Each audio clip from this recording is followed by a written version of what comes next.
Good evening, all.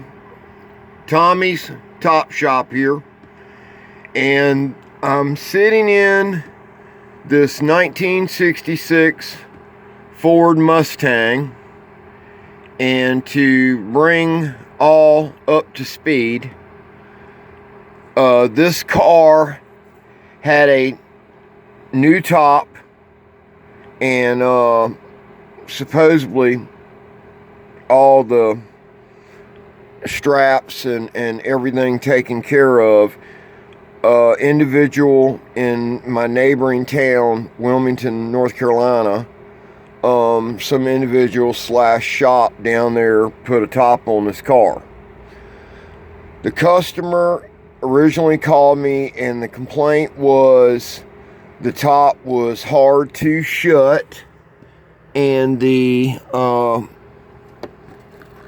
latch handle on this side here in particular, which is the passenger side, was giving him some issues. And what it was, there was a bolt that actually holds the latch handle to the rail that was stripped out of the rail. The rail is an aluminum alloy and threaded into that in a socket, and a bolt went through that goes through this handle right here, right there. The bolt's right in there. So that, of course, had to be, the header, the front of the top had to be taken apart. The header across the front right here, that there, had to be unbolted from the rails, put on the table, hole drilled out, re-tapped, and fitted with a new bolt. Okay, and the individual that did the work prior, up underneath this edge right here, there's what's known as tack strip. In 1966, the tack strip was made out of layered pieces of hardboard, like cardboard type material. And of course, it dries out, disintegrates, gets wet, and falls to pieces. And the tack strip on most all of them I've ever done has to be replaced. And of course, when you replace it with modern plastic type material. And it's already cut to the dimension, comes on a roll, and you glue or pot rivet tack strip back into place. And that catches the staples that you staple in there to hold the top around and affix the material to the frame, or tack strip, rear tack strip, tack bars rather. That's these right here. Okay, and these bolts right here, those are the ones that I had to go to every one and install a threaded insert rivet in every one of those holes, and in order to replace those bolts and fix those, because the old ones were rusted and stripped out. And the only technique that I know of and have known of in my career to do it right is to do the insert technique. And many years ago, it was a real pain in the butt, because it had a little, the tool that you used it with was kind of Mickey Mouse, and they were new. It was a new product that came out many years ago, and it wasn't perfected. Now they have a tool similar to a pop rivet gun, and you drill the hole out and install the rivet, and it crimps down and seals in the hole, which will then accept a threaded bolt, like so.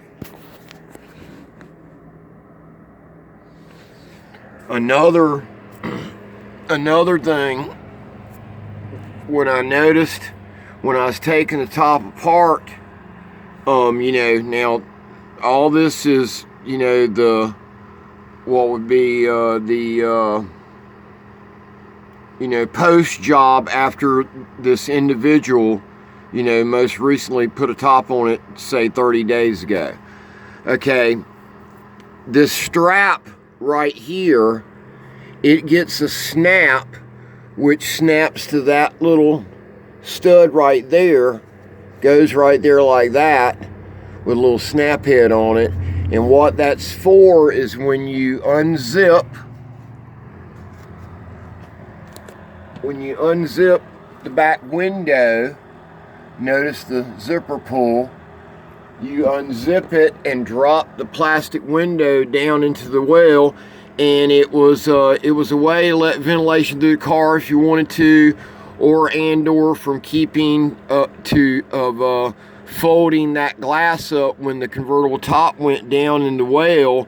You saved wear and tear on the plastic window by unzipping it, laying it down there laid in the well laid out, and then it didn't put that fold in the plastic and caused either the plastic splitting, particular when it was cold, or put wear and tear on the plastic window, because we all know it's plastic, it's going to scratch, and a little bit of dust on it whatsoever, it will scratch it right up. Well, the thing about it was, the guy that did the job he had this to the outside. The window was in it inside out.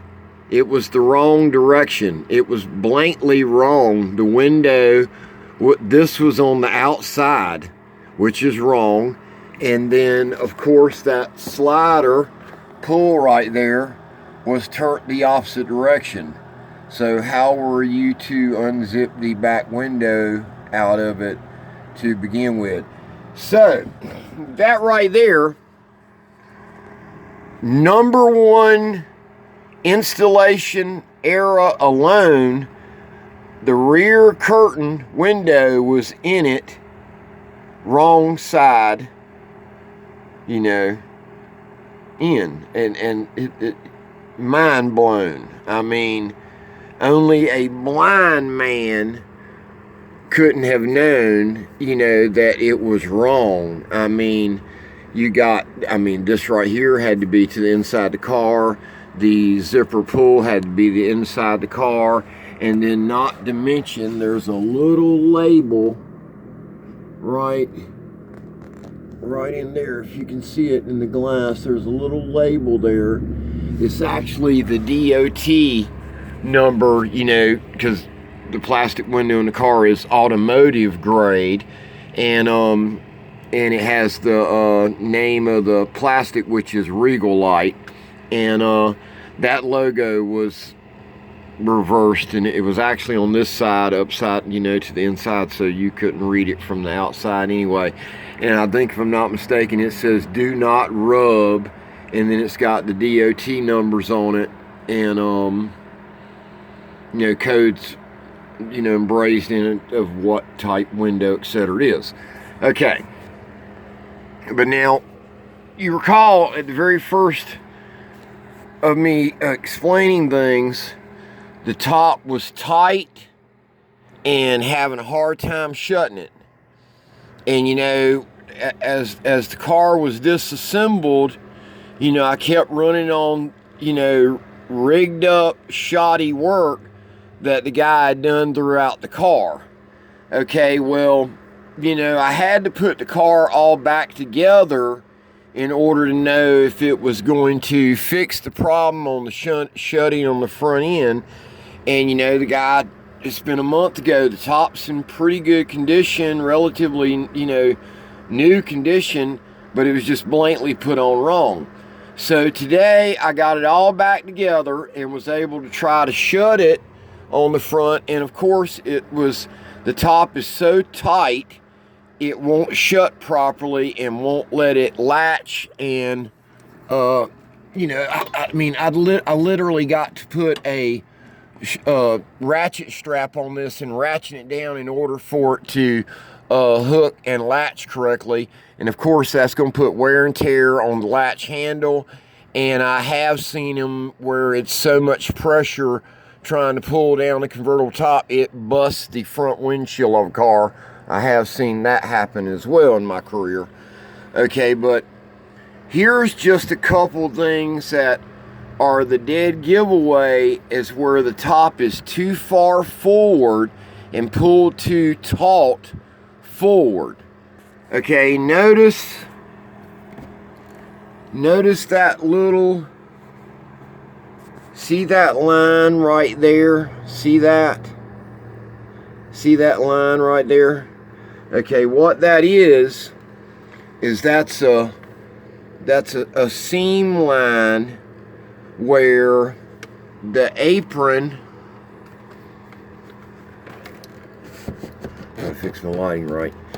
The apron, you see it outside the window right there, that border right there, that's called the apron. Okay, and what it is, that apron is the material's doubled up there and it makes that stiff. Okay, so when you're laying the top out, that edge right there shouldn't have been visible. It actually should have been back in there, and actually that line should have been dead center of this tack bar right here. This is the rear bow. This is the bow above the back glass. And I'm gonna get on the outside of the car and show you why it matters.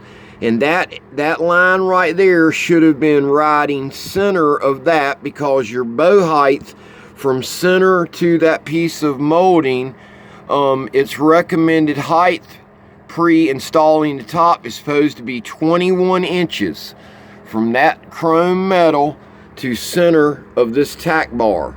It's supposed to be 21 inches for all to be laid out correctly. And then your pads, your side pads right here and the top pads right here are all supposed to be laid out and pulled taut as to where it holds this bow at its 21 inch height right here correctly, and should be squared on both sides, and you know that it's not squalled of either direction. And then once that's all set up, the window assembly, this is called the window curtain. As you see, the window curtain is on a second rail tack bar that's actually sitting on top of the corner tack bars, and then it bolts through both of those and bolts to the car body. And then see this right here, this is called the rain gutter. Water drips down in here, falls into this gutter, and then runs out the ends into the fender wells. And that's how, you know, convertible tops are not watertight. You know, it leaks water, you know, where this is bolted to that wall, it leaks water through here, and water and dust and debris, etc., fall into this gutter, rain gutter, and it runs left and right and drips out a fender well of car. And you know, you notice how, you know, all my bolts have been replaced, all's new and beautiful now. And you know, the importance of these being right and easy to take in and out is when you're putting a convertible top on a car, you may have to pull all this loose numerous times to tweak and pull out the wrinkles, you know, of the convertible top in the panels in order to get the wrinkles out of it. And I'm going to step out of the vehicle here in a minute and show you on the outside things in reference to what I've all shown you on the inside. Okay, now another thing here where the top's too far forward. Okay, there's a little bar inside this that's supposed to drop into this rail right here, and then screws, there's 4 screws that hold that little rail and hold that in the slot. This is so far forward, it's beyond the rail that it screws in. That's never going to make that over to that rail. It's never going to get over in there. That's going to pull a major wrinkle right here in the top of it and pull that back. This is supposed to be in line with this. Okay, then this here, this is the you know, goes header 1, 2, 3 bows. Okay, this is the forward bow, and it barely caught it because the flap on this one is a little longer in length, so you had a little bit of range there to play with, you know, because it was longer. But still though, when this is on, when this top is fore and aft correctly, this is all supposed to be in line with this bow. It shouldn't be behind or forward. It's supposed to actually be straight in line with that, and this flap acts as a little bit of play, so when the top's going up and down, it's not pulling tension on it, and it gives it a little bit of movement. Okay, hence top's too far forward. Okay, now one other spot, and then I'm gonna jump to the outside and show you some major screw-ups out there. Okay, as you see, this is the front header that, you know, is supposed to, this pin is supposed to drop into this hole, and then this hook catches underneath here, and you cam shut the latch handle. And as you can see, I can't even pull the top down into that hole without forcing it. And, you know, a trick to get there is a ratchet strap, but you're not supposed to use a ratchet strap to shut your convertible top. Okay, another thing I didn't tell you guys about this particular convertible, 66 Mustang, and in that year run of Mustangs, they had the option, you could either got a manual top or powered. Okay, the powered top has pistons that are down in the fender well right here, and they run off hydraulics, and it runs the top up and down. Okay, this is a manual top. It doesn't have the power of the hydraulic system pushing it forward. It doesn't have that. Doesn't have that nicety. This one's manual. So actually ideal when the top is on and on correctly, the top should just shut down and easily lay right into those posts and be able to latch the handle down and the top lock down to the header. Okay, now let me go out here and show you some things about it as to why you can't salvage what's been done wrong and it can't be fixed. And you basically got to take this top off again and throw it in the trash can and start again. Oh God. Oh, getting too old to be climbing in and out of cars.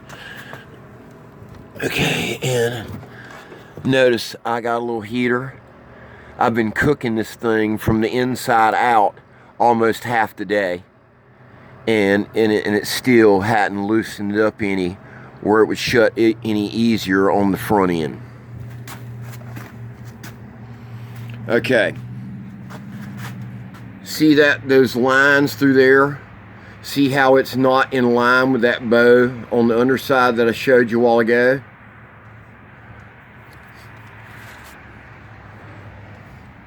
Need a lighting man. Yeah, need a lighting man now.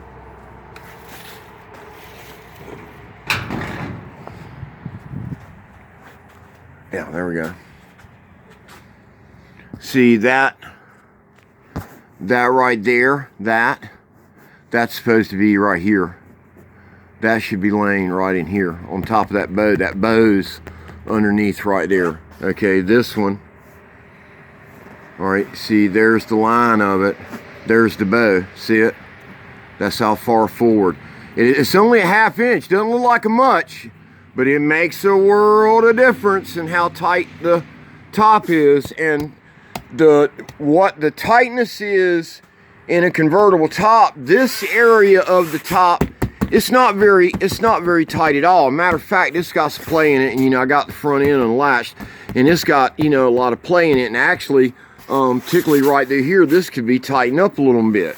But where the issue is at is right here, down this line right here, and running down the quarter panel right here.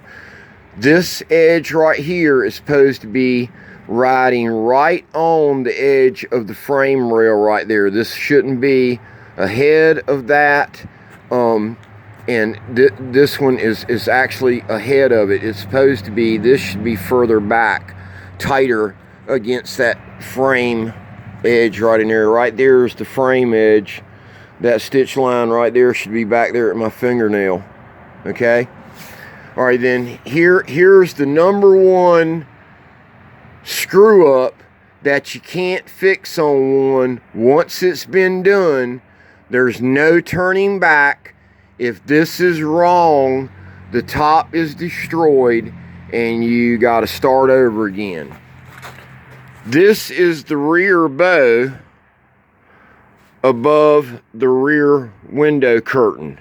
The rear window curtain staples to that bow underneath this top, of course. It staples that bow and then it's pulled down taut and stapled to the tack bar that I shown you that was bolted in the wall in here above the rain gutter. Okay, and then across here, these little slits right in here, they come from the factory with that. Don't freaking think that somebody cut that in there. Whenever these tops are manufactured, this little pucker point right here, they're always slit open to relieve the pressure right there of those two pulling apart going across that angle, and that's why that slit's in it. This gets stapled down in dead center of tack bar at tack bar what's supposed to be 21 inches to the center of the tack bar. From there, right there, to center of tack bar is supposed to be 21 inches, okay? All right, and you see the staple holes in there, okay? We'll see what needs to happen in order to loosen up the top. This needs to come backwards this way. This needs to be pulled back this way. And remember that line I showed you on the underside? That line's about right in here. That line's supposed to be center to the tack bar. That's how far this should be back. Then everything else is pulled forward taut on the top and then turned around the header here on the front and then stapled under the underside. Okay, well, think about it. If I pull that there back, the staple holes are going to show up, and then when I pull the front end back to let off pressure off of it to where it's not so taut, all the cuts that he did up underneath here, they're going to be around here on the face side of the top. You know, it's trashed. It's ruined. There's no saving it. This wrinkle right here, this is one that the guy had in it. You know, the last guy, he didn't get that wrinkle out, and it went so long with this so tight right here. There's nothing that would ever get that wrinkle out of the top. That would probably be there for the life of the convertible top. There's probably nothing that would ever get that out, because what it is this is so taut right across that line right there. It's pulled that wrinkles into it, and if you were to come down with this to try to pull that wrinkle out, well, you're going to do nothing but obvious but keep making the top tighter and tighter and tighter till you run into the problem on the front end again. But I just wanted to make a video to show all the issues, and you know, hence I've took the top off completely. Obviously had to flip the back window back over and put it back together right, and I've put the job all back together again. So I've basically done the top job on this now once with a used boogered up top that somebody did a month ago in Wilmington and claimed that they know how to do convertible tops. Well, now, you know, the obvious is hit. The top's not going to work. The guy, you know, of course, is upset. He's had to go, he's actually run to Raleigh tonight to get a new top, new plastic window to bring back to me tomorrow morning, and wants me to have this put back together by Sunday afternoon. And I've already done the job on it, you know, once with, you know, the original top on it. What do y'all guys think about this? You know, I mean, how many times, you know, I've done the job twice. And then, of course, had to fix all the guy's screw-ups the first time through. Yeah, I ain't happy about it. And, but I just wanted to make a little video of all the details that I've come across on this thing, and how I went about fixing it, and what I've done as a record for myself, and as well as a record for the customer. Y'all have a good evening. See what I got to go to bed tonight with this on my mind. Bye.